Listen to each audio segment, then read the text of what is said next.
This is the X-Zone Broadcast Network, broadcasting worldwide on broadcast affiliates and satellite program providers, including CNN Broadcast Network, Sirius Satellite Network, Star Media, Good News Radio Network, Angel Broadcast Network, Wiki Broadcast Network, and WPBN TV. For more information on the X-Zone Broadcast Network, visit us at www.xzbn.net.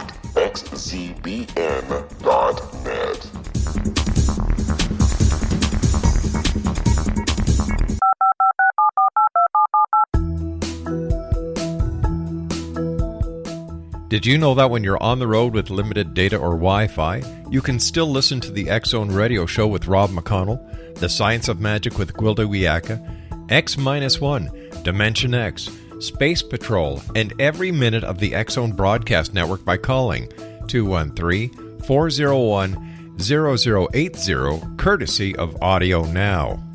No smartphone, app, or internet needed. It saves your data plan, and it's free if you have unlimited minutes.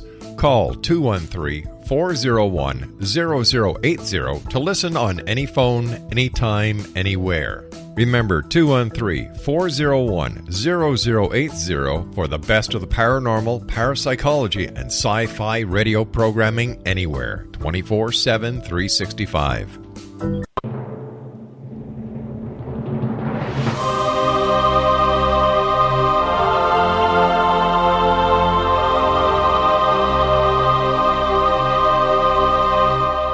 The Science of Magic with Gwilda Wiyaka is largely an opinion talk show. All opinions, comments, or statements of fact expressed by Gwilda Wiyaka's guests are strictly their own and are not to be construed as those of the Science of Magic or endorsed in any manner by Gwilda Wiyaka, REL-MAR McConnell Media Company, its affiliated networks, stations, or employees.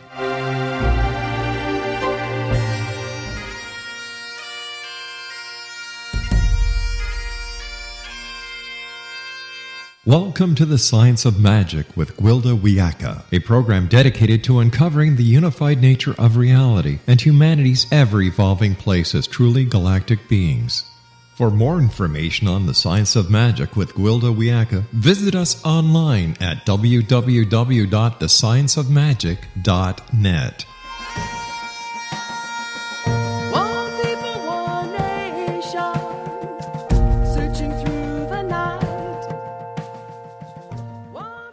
Welcome to the Science of Magic, a place where science and magic come together to transform fact into evolving truth. We're proudly coming to you through the ever-expanding X-Zone Broadcast Network, xzbn.net, and can also be found on our website, thescienceofmagic.net. I'm your host, Gwilda Wiyaka. This hour we'll be exploring the art of living. There's a beautiful Native American prayer, Walk in Beauty. May you walk in beauty. Beauty above, beauty below, to your right, to your left, beauty before you, beauty behind you. Walk in beauty, walk in beauty, walk in beauty. The prayer was designed to reestablish beauty, grace, balance, and sacredness in our lives when our feet step off the path of wholeness. We've all had times when nothing seems to work anymore, when everything we do seems for naught, and we're living in shades of gray with no hope or joy. In the modern world, it's called depression. This was traditionally seen as the result of not walking in a good way. That's not to say we're being bad people, but rather no longer following our natural instincts in living our lives. Creator designed us to listen to our internal promptings, follow our joy, and seek beauty in all things. Society is taught this is a waste of time and self-indulgent. Art, music, and ceremony have been virtually eliminated from our schools. When we ignore our promptings and no longer seek beauty or joy, we lose our way. Individuality languishes, and we become slaves of the system. Some shamanic traditions call this losing one's soul. We're all artisans at heart, naturally seeking beauty. Even the act of homemaking is an art, whereby we create an aesthetic, warm, welcoming environment in which to enfold and nurture our family and loved ones. The ancient Eastern form of feng shui encompasses the cultivation of a supportive environmental frequency through color and mindful placement of beautiful things. All places of worship incorporate the art and beauty within the structure. Religious ceremonies are an art form in and of themselves. The earth herself is a thing of beauty. From the emerald green of the forest, the azure blue of the ocean, to the rolling golden sand dunes of the desert, nature expresses herself in shades of glory which sustain and support us. The frequency of the planet rebalances and restores all things. That's why she's known to indigenous cultures as the Mother. The ancient form of shamanism uses ceremony, art, rhythm, and song to restore balance and beauty to our lives. Why all this attention to the aesthetic? Beauty and the enjoyment of it is a very high frequency. It restores balance and brings joy. In absence of the aesthetic, we languish. Bringing beauty into our lives enriches and enhances all we do and all we create. Our lives and relationships were designed to be a work of art, a source of joy, not a form of drudgery. We find we live ourselves devoid of beauty. It may be time to follow our joy, engage in the art of living, and recreate our world. Our guest this hour, Michele Fire-River Heart, has been studying shamanism for 12 years. In 2004, the need for sobriety brought her to the form. Experiencing an addictive personality and depression most of her life, she finally found healing modality that worked. Beginning with a 1-year addiction program, Michele apprenticed to continue her studies. In 2007, combining her passion of art and metaphysics and healing work, Michele created Joy Infusion, a company providing healing art workshops designed for people with no art experience to have fun with the added bonus of healing opportunities. Michele holds many workshops from sacred mask making to land art. In 2009, listening to her higher guidance, Michele closed her business in Ottawa and came to beautiful British Columbia for intensive personal healing. After this commercial break, I'll introduce Michele, and together we'll explore shamanism, healing, ceremony, and the art of living. It could be life-changing, so don't go away. You're listening to The Science of Magic. Prior innovative episodes can always be found on our website, thescienceofmagic.net. The Science of Magic is produced by REL-MAR McConnell Media Company, Hamilton, Ontario, Canada.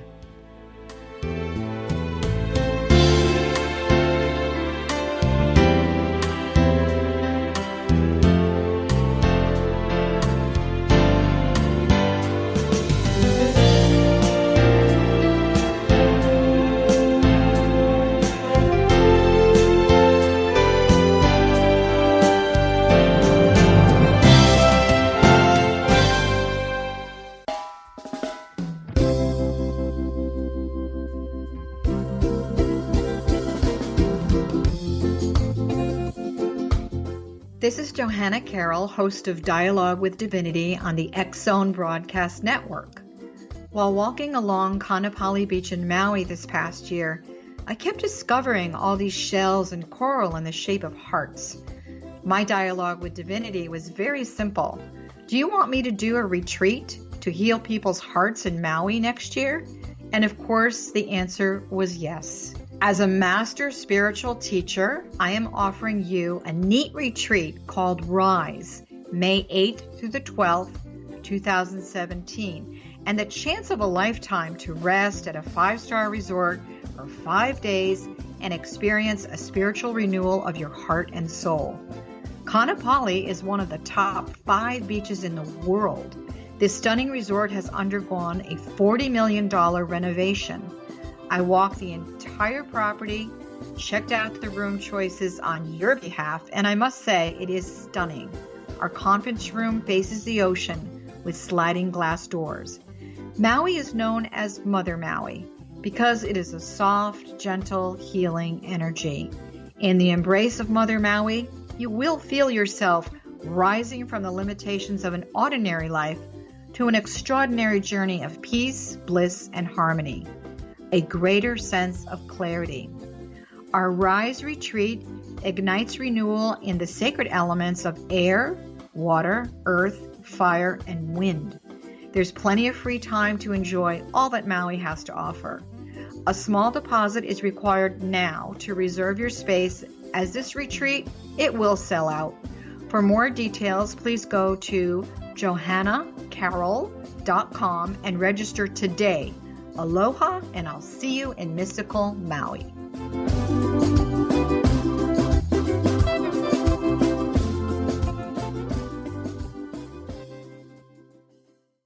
How would you like to be able to read other people's minds? Well, the next best thing is here. When you know how to read a person's name, you know how the person thinks, feels, and behaves.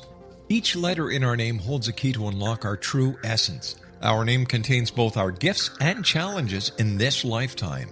Nemology science discovers personality secrets hidden in the placement of the letters of our names, including the first and last impression people remember about us. Sharon shows us how to interpret the arrangement of letters as outlined in her book, Know the Name, Know the Person. Sharon Lynn Wyeth created Nemology science after 18 years of research and testing her theories, and has supported thousands of people around the world in understanding themselves and others better. You'll enjoy Sharon's unique teachings as she shares her system to learn the gifts behind your given birth name. Even if you don't like your birth name, there are jewels in this book. If you're thinking of changing your name, ready to name your child, or wanting to get along better with others, this is the book for you. If you'd like to improve your relationships and change your life for the better, get the book today, Know the Name, Know the Person, or visit www.knowthename.com. That's www.knowthename.com.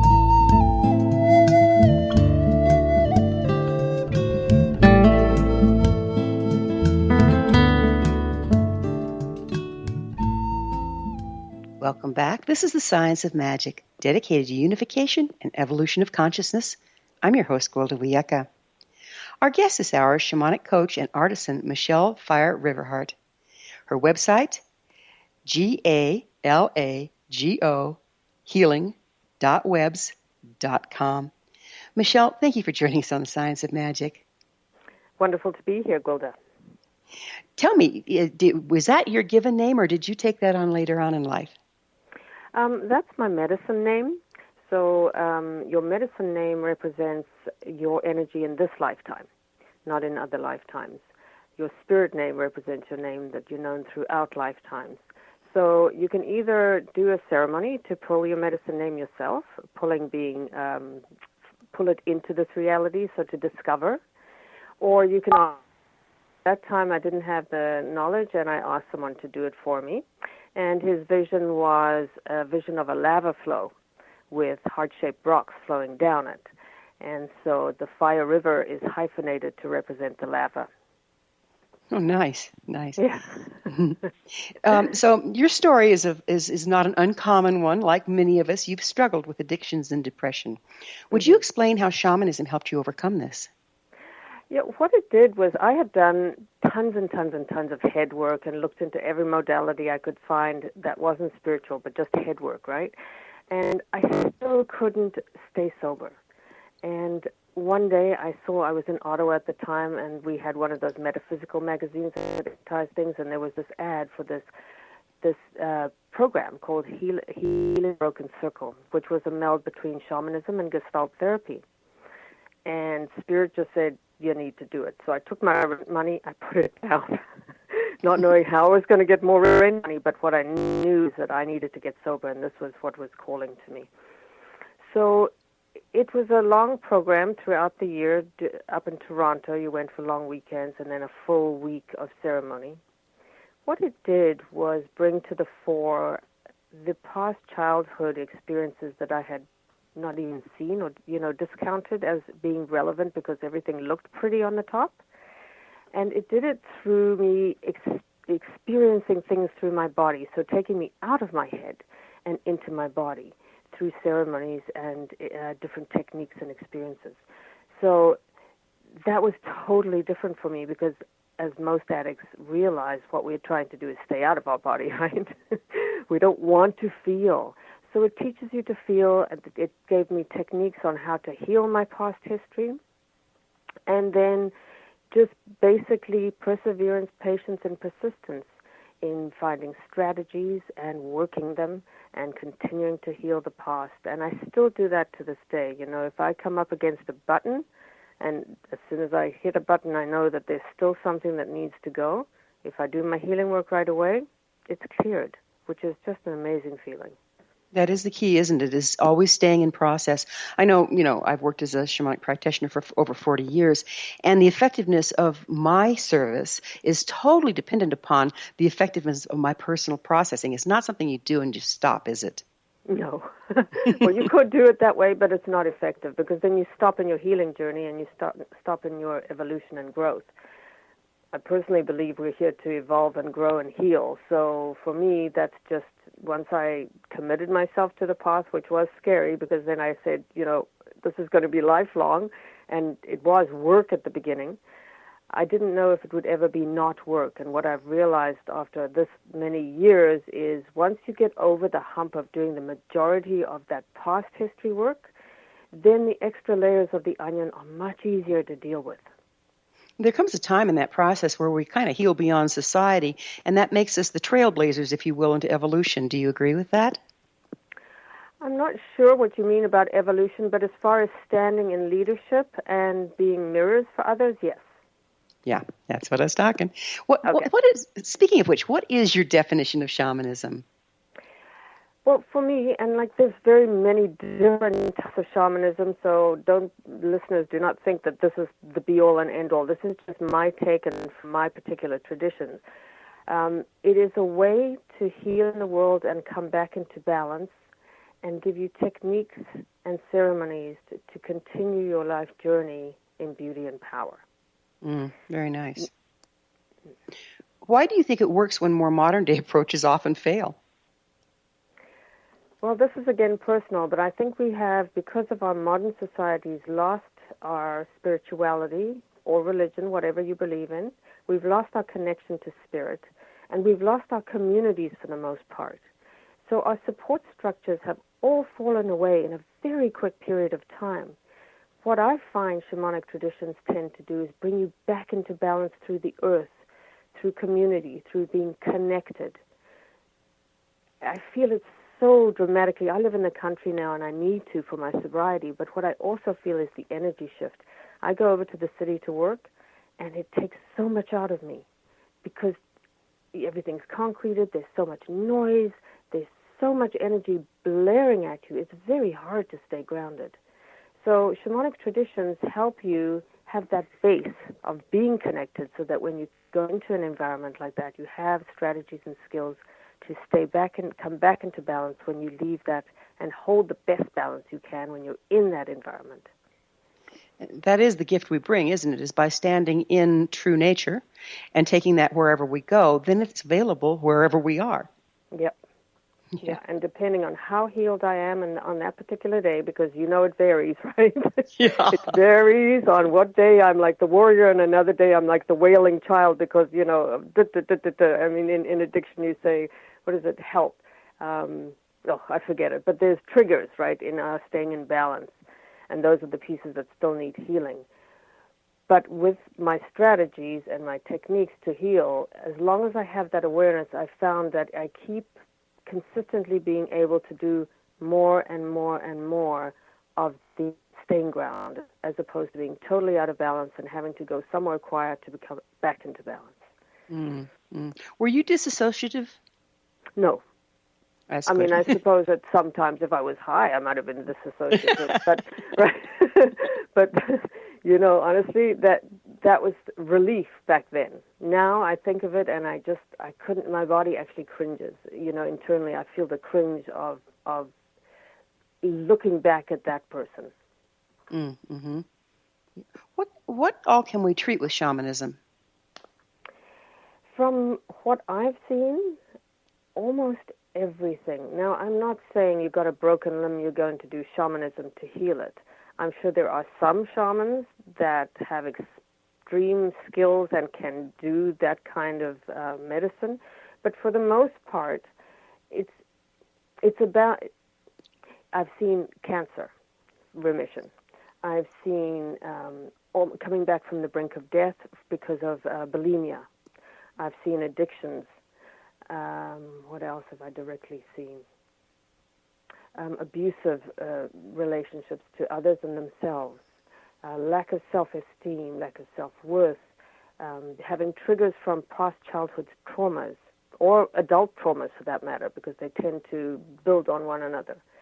So almost anything that doesn't need the trauma medicine of allopathic medicine. What do you see as the interface between allopathic medicine and shamanism? I think what I've seen is that we need both.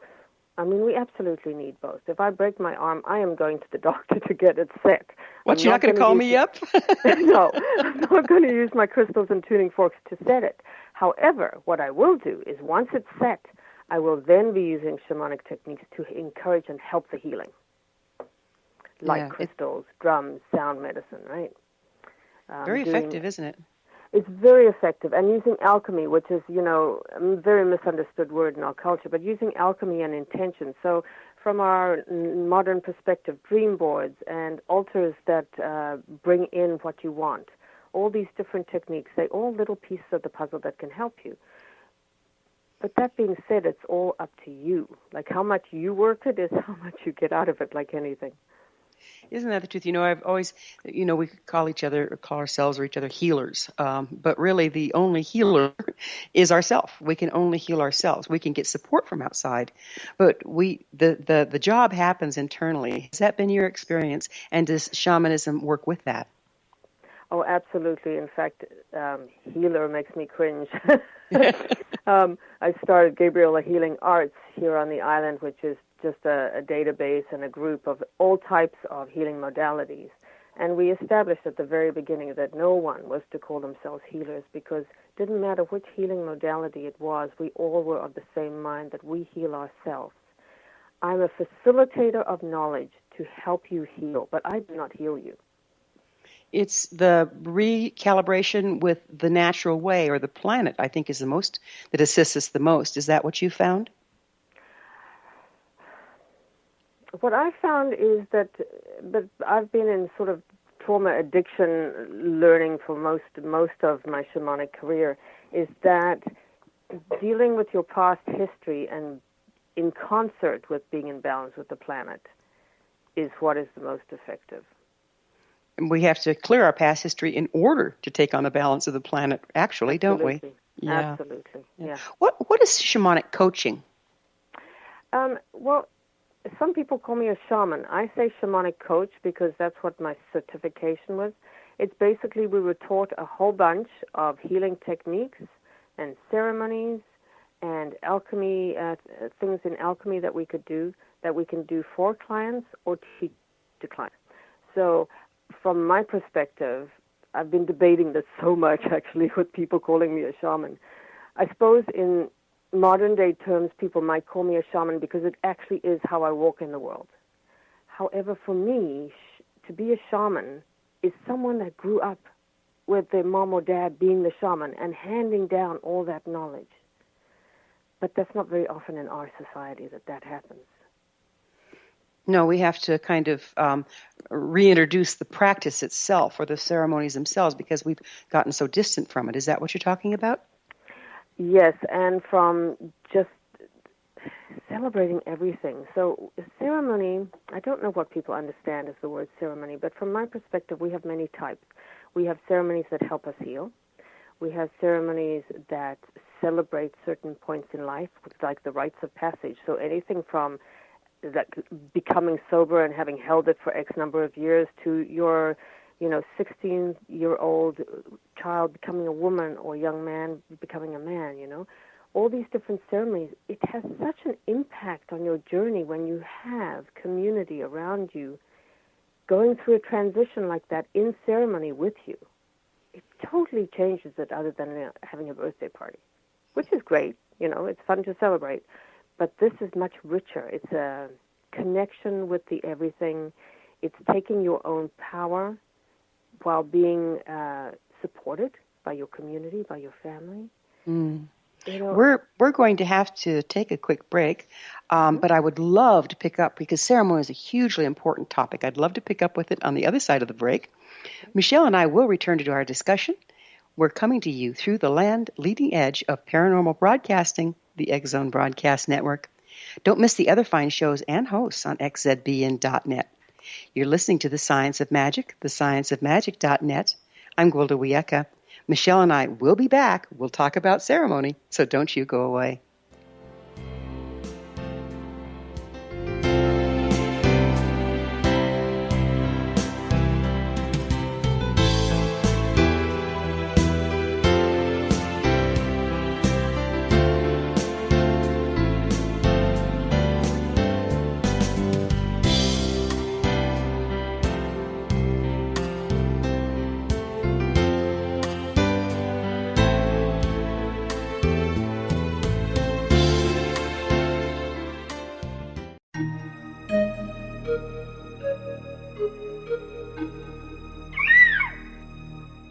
While science pursues fact, magic accesses the quantum level, bridging random facts to form truth.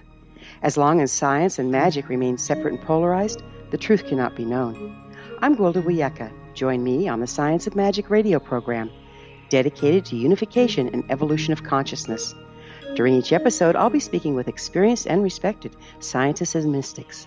From astrologers to astronomers, from medical doctors to shaman, the scientific method to dowsing and intuition, we'll weave together information from seemingly divergent practices to promote unity and enlightenment.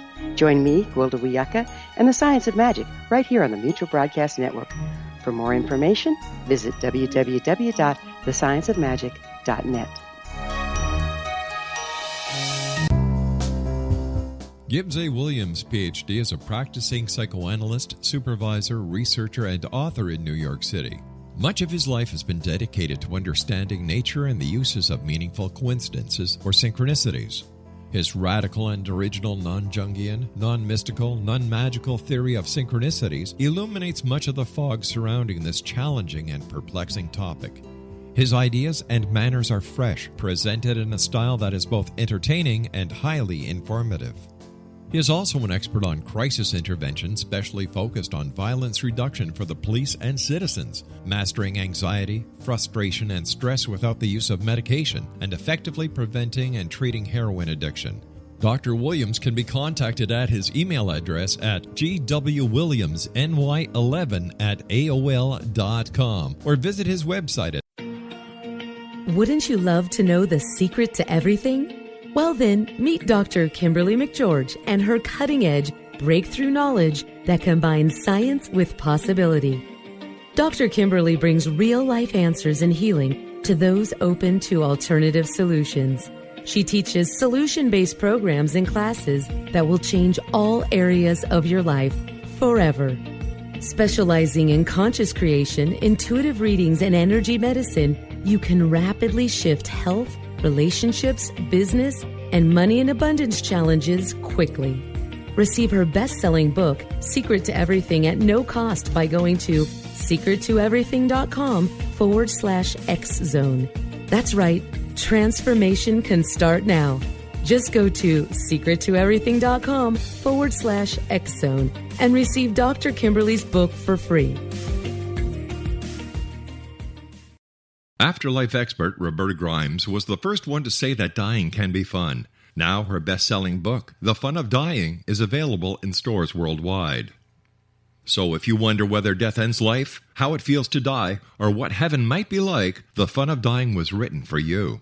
And if you have always been afraid of death, or if you worry that your life has no meaning, let The Fun of Dying ease your fears and bring new meaning to your life. Nothing said in The Fun of Dying is based on the teachings of any religion. Instead, Roberta draws on evidence to explain how death happens, how it feels, and what comes next. A lot of the best death-related evidence was produced in the first half of the 20th century. When it is put together with recent discoveries, it tells a consistent and amazing story. Roberta Grimes blogs and answers questions at robertagrimes.com. Her wonderful book, The Fun of Dying.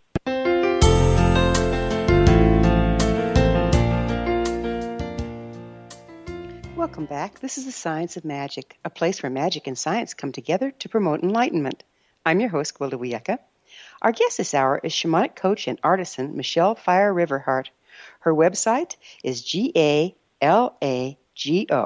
healing.webs.com. Michele, we were talking about ceremony. How do you? What's the shamanic concept of ceremony, and what do you think is the value and purpose of it? Okay, so with us, all ceremonies, for the most part, if they're healing ceremonies, start start with us, smudging the space and yourself and creating a medicine wheel, which is, it's 8 points on a compass. And you call in certain energies, and you create the center of the circle as the space you're going to do your ceremony in. Then ceremonies are all individual, and we tend not to talk about them unless you're doing them, about to do them, because ego has a very cunning way of talking you out of ceremonies. So it's best to just say, yes, I'm committing to a ceremony, and then you hear nothing more until you arrive on the day. The value of it is that it doesn't allow ego to pop you out and give you excuses to not go. You can manifest a fabulous illness just to not go to ceremony. My girlfriend and I that did the Healing the Broken Circle together, we had to drive up to Toronto from Ottawa all the time, and we would never want to go. We would never want to go, and we're going, okay, what can we do to not go? And then the other one would say, well, we have to go. We have to go. Yes, I know, but I don't want to go. And we would do this dance for a good long time, but we're on the way. It's just the ego making you nervous, because you are nervous, because what it knows is that it's about to lose some power. Because when you heal, you give back to the spirit and you take away from the ego. Not to say the ego is bad. It's a wonderful teacher, and I'm glad it's there or I would never have healed. But that's the little dance. So from there, what ceremony does is first of all, you call in alchemy as well. So it shifts the time. So when you have a wonderful experience, how the time goes faster. And when it's awful, it slows down, right? Well, ceremony just alters time completely. What I've noticed and others is that when you're in ceremony, time really has no meaning. You come out of ceremony and you haven't a clue how long it took. And that's because you are in an altered state, without drugs, without anything. You have just called in alchemy and you have committed to ceremony, and that shifts the energy. And it allows you to be in a place of neutrality so that you can call up hard parts of your history, do your work to let them go, your forgiveness work, your acceptance work. It also illuminates things that you didn't know were there. They just pop up because of the design of the ceremony. So that's probably why our ego is kind of resisting it, right? Because it's going to be altered if we bring up things that we don't know, bring them to consciousness. Absolutely. Yeah, absolutely. Would you speak to ceremony as an art form? Some parts were. I've walked 2 different pathways, and we had healing ceremonies that we did sand paintings. There was a sand painting that was particular to each ceremony. We have a lot of art in lots of the ceremonies. I had one taking back my power, and I made a huge staff of power that I have in my home to this day. And what I find the value of making sacred things through art is that you then take it home. And it's a reminder of that moment and that power that you had in that moment, because we're human, right? So we leave the ceremony and we're all gassed up and empowered and we feel fantastic. And then we go back into the regular world. And when you have enough distance from that ceremony, you can forget about how powerful and how much healing you had done. And looking at that stick, I always remember a moment that I drew a line in the sand with that completed stick. And if I'm ever wavering and, ego's getting the better of me, I look at that stick and I'm like, okay, no, absolutely not. I have done the work. I'm done with this. So they're tools, and they're very useful. So if I put this in kind of a pseudo-scientific format, the ceremony builds subroutines to change our behavior and our experience, and the objects of art are symbolic of that brings us back into that space, drops us back into those neurological pathways or subroutines. Does that add up for you? Wow, I'd never thought of it in those terms, but yeah, that does. That's why we're the science of magic, right? We got to have a little bit of both. Shamanism involves many art forms: drum, rattle, mask, and shield building to rhythm and dance and song. Why do you think the arts are considered so important in shamanic practices? Why do people wear crosses? Right? They're symbols, and most of them, from my experience, we make them in ceremony. So they are very sacred. When you do anything that way, when you give birth, and some people will relate, some won't, but when you give birth, you have created that child. And even if you're not the birthing person, if you have anything to do with that child's growth and evolution, you have birthed that child. And that experience is incredible. It's incredibly sacred. Well, I see all those tools as little births, and they're actually part of you. I find even if you buy something that has been created in that way, and not just created for art, you can feel there's a different energy. It's really amazing. Interesting. Yeah, it's amazing, isn't it? Yeah, that's why they call them power tools, right? Yep. I teach a class called Power Tools, and I'm a master drum builder in the Lakota way. Mm-hmm. And we're very mindful to give gratitude for every object clear back to its origins that we use in creating a sacred tool. Can you speak to that and gratitude? Yes, and I can put it in very simple ways of everyday life. I started to bless my food before I ate it, and thank all the energies that went into creating that food, and thank them for their giveaway being that they gave of themselves for me, for my nourishment. And what I noticed, the huge shift for me was that now I look at a coffee and I don't see coffee. I see the person picking those beans wherever in the world, but not in my part of the world, right? And the cow that gave the milk, or the almonds that were grown for the milk, whatever you use. It totally shifts your perspective.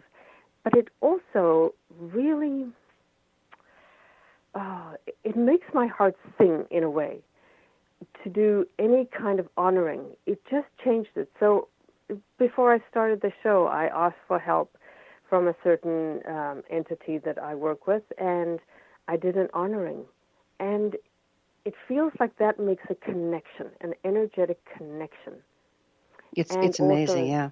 Yeah, a way to say thank you, right?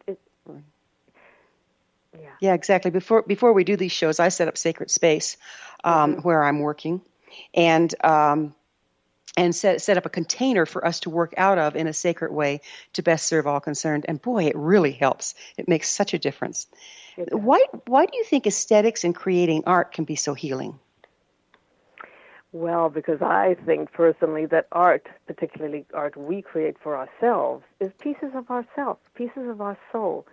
They are an easy way to see your own beauty, right? When I create art, it's even if it's not for sacred tools, but just art for art's sake, I always look at that and smile. I've never made a piece of art where I've gone, eh. I have in the middle of it, right? But until I get the, And I think that's because it is a piece of me. In fact, I lived with my teachers, and so I knew a lot of my community before they'd ever seen my home, because I didn't have a home. I lived with the teachers. And I was a very, very angry little girl when I went into healing. So that was the first experience they had with me, this angry person that actually frightened people. I find it humorous now, but I do understand it.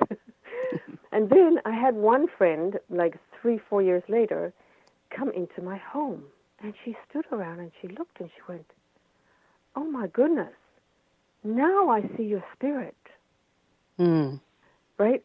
She had never seen the beauty side of me to that extent where it was externalized, because I'd always been on my intense healing journey when I'd walked with her. Very interesting. And I find that's true with other people. You go into someone's house, and that tells you a lot about that person. It is the same with art, except I think to an even greater extent, because as kids, we just make art, right? We don't judge it. So if we get into the space of creating art without judgment, that's just, it's amazing. It's our soul just being expressed into form. So how can art heal? Well, so I blended actual art with healing. So one of the things I did was mask making. So I took a concept I'd had a ceremony with and put it into a more, an easier form so that it's not so hard. So the path I walked, shamanism, it's extremely edgy. What I've learned is to have different layers of edginess so that I can afford healing opportunities for more people than less. So I created this mask making. So you make a mask that you put on made of your face, and you work with a partner. So now imagine you've got either you're putting gauze and plaster of Paris on another person's face, or you're receiving it. Both ends of that experience are extremely edgy. So my job working with those two people is that when they hit those edges, so for the person having the mask on, quite often it's claustrophobia, right? Yeah. Right? For the people that are putting it on, I saw a lot of judgment. I'm not doing it right. Oh, it's good. You're going to hate it. I'm not doing it right. All these things are opportunities to heal. So I would work with them and give them techniques to move through that. At the end of the day, with the painting and everything, that also illuminates things for them, because they would paint what they showed the world on the outside of the mask and what they truly felt inside themselves on the inside of the mask. And again, because you're working in a form that is easier to not be judgmental about, because you're just coming to express something without it being pretty. I always told my clients, art doesn't have to be pretty. It just has to be a representation, symbolic representation of what you are feeling. And so it brings up things that they never knew. They would look at the inside and go, oh, yes, okay, I kind of knew that, but I didn't know that. And then again, as soon as they hit those edges, and it's very obvious, I'm sure you know as well, when someone hits an edge, there you go, you jump in. Do you need help? Shall we do this or that to help move this energy out and heal this piece right now? That's how I find it. So the art brings up those edges to be worked with. Yes, in a much gentler way than saying to someone, do you want to do a ceremony? Right? And healing ceremony. Because healing ceremony, as opposed to healing art workshop, there's a very different energy in our mental constructs of those Absolutely. words. Absolutely. Right? Well, we're going to have to take another little break here. Michele and I will be back shortly. You're listening to The Science of Magic, thescienceofmagic.net, the place where altruistic professionals of science and the esoteric create common ground for the betterment of our world. We're brought to you by the leader in paranormal, spirituality, and alternative health programming, the X-Zone Broadcast Network. They can be found at xzbn.net.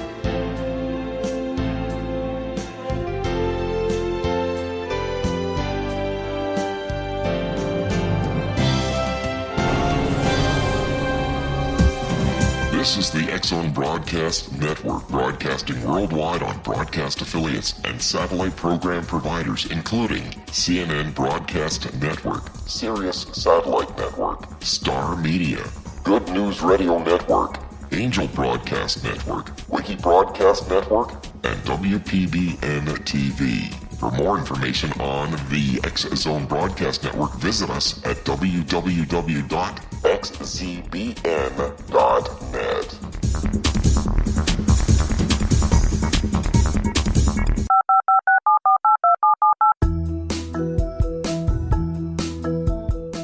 Did you know that when you're on the road with limited data or Wi-Fi, you can still listen to the X-Zone Radio Show with Rob McConnell, The Science of Magic with Gwilda Wiyaka, X-1, Dimension X, Space Patrol, and every minute of the X-Zone Broadcast Network by calling 213-401-0080, courtesy of Audio Now.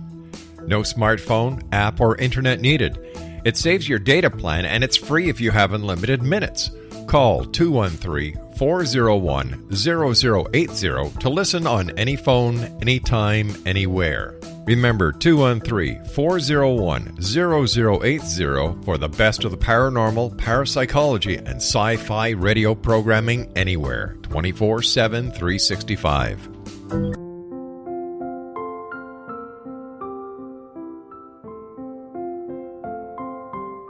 I am Dr. Carl O'Helvey, founder, president of a new cancer foundation focusing on evidence-based physical, mental, and spiritual interventions, including natural cancer cures, prayer, meditation, affirmations, nutrition, and other related holistic cancer prevention and cure modalities.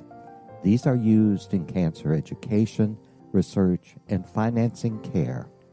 I ask for your help to continue this important work by donating at www.holisticcancerfoundation.com.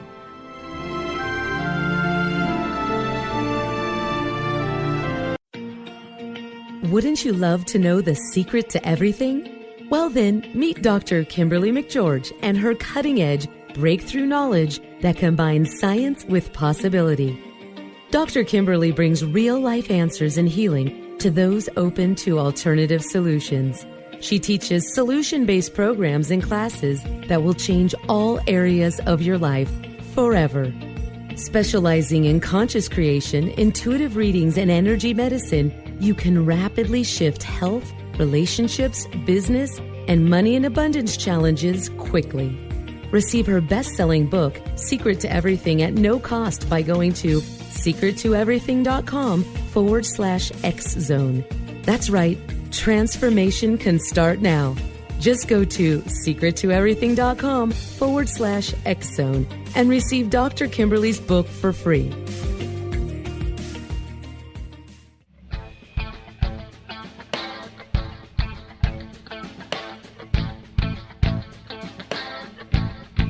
What Happened in Benghazi is revealed by Nicholas Genix, author of Obama, Islam, and Benghazi. He informs the American people that President Obama deceived them by advocating a strong foreign policy prior to the 2012 presidential election, and Hillary Clinton supported this deception. As the title infers, there is a connection between Obama, Islam, and Benghazi. Ample evidence informs Americans that Obama's early indoctrination in the Quran developed an affinity for Islam, why the Quran is the source of discontent in many countries, and why the Obama foreign policy deception led to poor military action and caused the loss of American lives in Benghazi. Genix provides 36 questions for the Select Committee on Benghazi to validate if Americans are justified to mistrust President Obama and Hillary Clinton. An overview of Obama, Islam, and Benghazi is presented on the website www.futureofgodamen.com. That's www.futureofgodamen.com. You're listening to the X-Zone Broadcast Network, www.xzbn.net.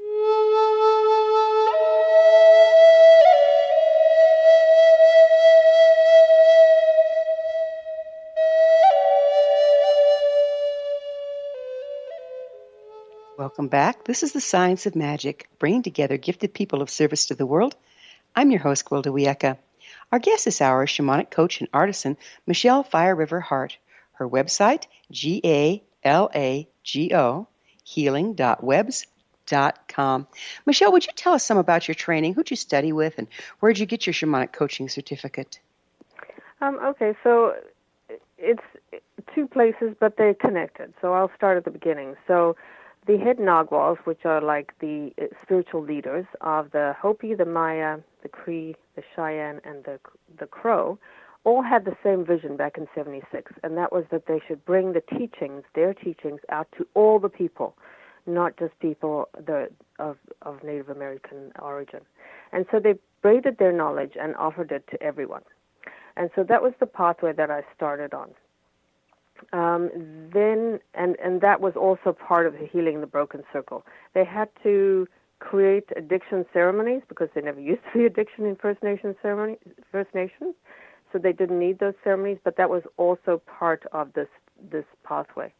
Then one of the top road people, which they traveled the road doing teachings, etc., decided to branch out on her own because she wanted to make the teachings more autonomous, less structured as far as, so if I have a gift as a crystal doctor, I can do that without jumping through a lot of other hoops, which I'd have to have done on the other pathway. So to give you opportunities to go with your strengths quicker.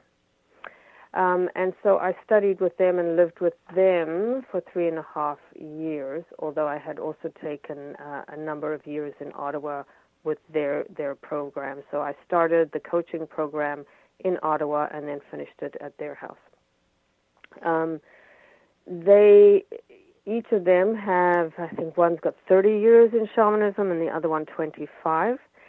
And what I knew about my primary teacher that helped me walk out of addiction was she was probably the only one at that moment in time that could.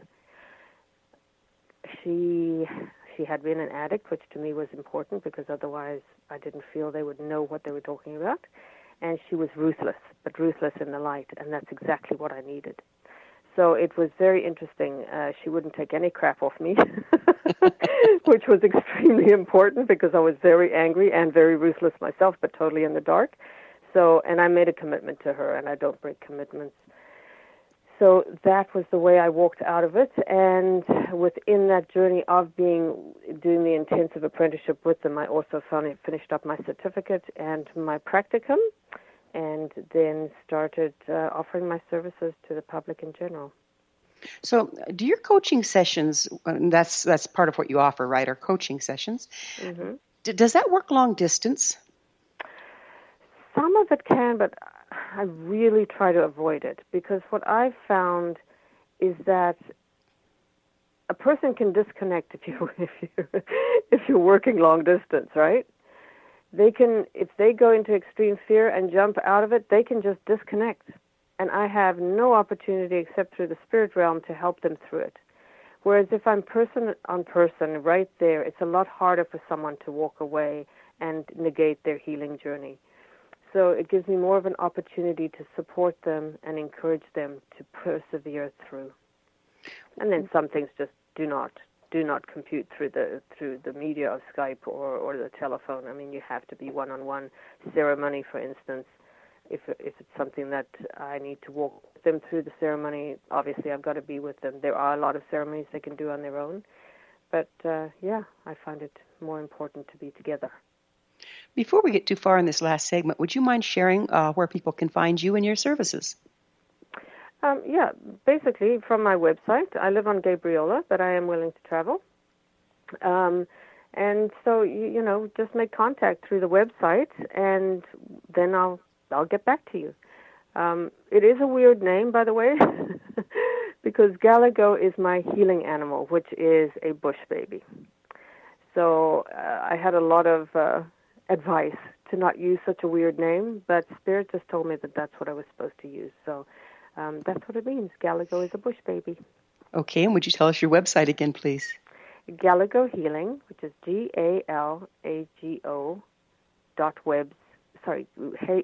GalagoHealing.webs.com. Perfect, thank you. So what can a person expect to gain from a shamanic coaching session? Well, what I do is I work with them where they're at. So that's the first question. What is your intent today? Like, what is coming up for you? Because we can say, okay, I want to address my past history, but that's a really huge subject. What's ready to heal is what's bugging you right now. So that's what we do. And how much a person gets out of this is how willing they are to negate their ego and do their work. And how much it resonates too.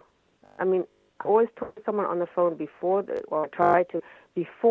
come to see me so that we can ensure that this is resonating for them. This is the pathway. Shamanism is fabulous for me. It's the way I heal, but it's not for everybody. Yeah, that's so true. It's some people just have too much standing between them and trying something so very different from our prior traditions that it's just they just get in their own way with it. I've certainly seen that. So finding that it's a good fit is so important.